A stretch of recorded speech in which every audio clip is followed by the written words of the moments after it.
தேர்தல் ஆணையம் பாட்டாளி மக்கள் கட்சிக்கு மாம்பழம் சின்னம் ஒதுக்கி அதனை கட்சியின் தலைவர் மருத்துவர் அன்புமணி ராமதாஸ் அவர்களுக்கு அனுப்பிய கடிதத்தை ரத்து செய்ய வேண்டும் என்று மருத்துவர் ஐயா அவர்கள் தொடர்ந்த வழக்கு இன்று விசாரணைக்கு வந்தது.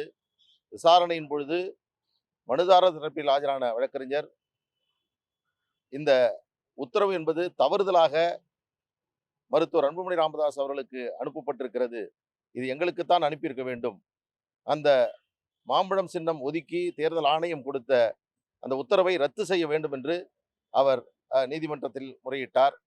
அப்பொழுது இந்த வழக்கில் எதிர்த்தரப்பினராக இருக்கக்கூடிய எங்களை இந்த வழக்கில் எதிர்த்தரப்பாக சேர்க்காமல் இந்த வழக்கு தாக்கல் செய்யப்பட்டிருக்கிறது. இதற்கு முன்பு 2 நீதிமன்றங்களில் ரிட் மனு தாக்கல் செய்யப்பட்டு தள்ளுபடி செய்யப்பட்டிருக்கிறது. எங்கள் தரப்பு வாதத்தை கேட்க வேண்டும் என்று சொன்னவுடன், தற்பொழுது இந்த வழக்கில் எதிர்மனுதாரராக நீங்கள் இல்லை, எனவே இந்த வழக்கில் உங்களை எதிர்மனுதாரராக நீங்கள் இணைத்துக் கொள்ளுங்கள் என்று நீதிமன்றம் கூறி தேர்தல் ஆணையம் இதற்கு பதிலளிக்க வேண்டும் என்று சொல்லி இந்த வழக்கினுடைய விசாரணையை 3 வார காலத்திற்கு ஒத்திவைத்திருக்கிறது.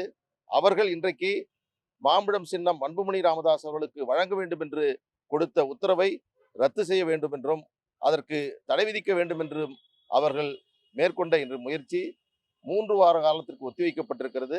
நாங்கள் எதிர்த்தரப்பு மனுதாரராக இதில் சேர்ந்து கொண்டு இதுவரையில் என்னென்ன நடைபெற்றது என்பதை நீதிமன்றத்தில் நாங்கள் எடுத்துச் சொல்லி, இந்த வழக்கு நிலைக்கத்தக்கதல்ல, இதற்கு முன்பாகவே 2 நீதிமன்றங்கள் சிவில் நீதிமன்றத்திற்கு நாடுங்கள் என்று சொன்னதை அவர்கள் நிறைவேற்றாமல் 3வது முறையாக தற்பொழுது மீண்டும் ரிட் மனு தாக்கல் செய்திருப்பதை ஏற்றுக்கொள்ள முடியாது என்று நாங்கள் அடுத்த வழக்கு விசாரணையின் பொழுது எங்களுடைய தரப்பினுடைய வாதத்தை முன்வைப்போம்.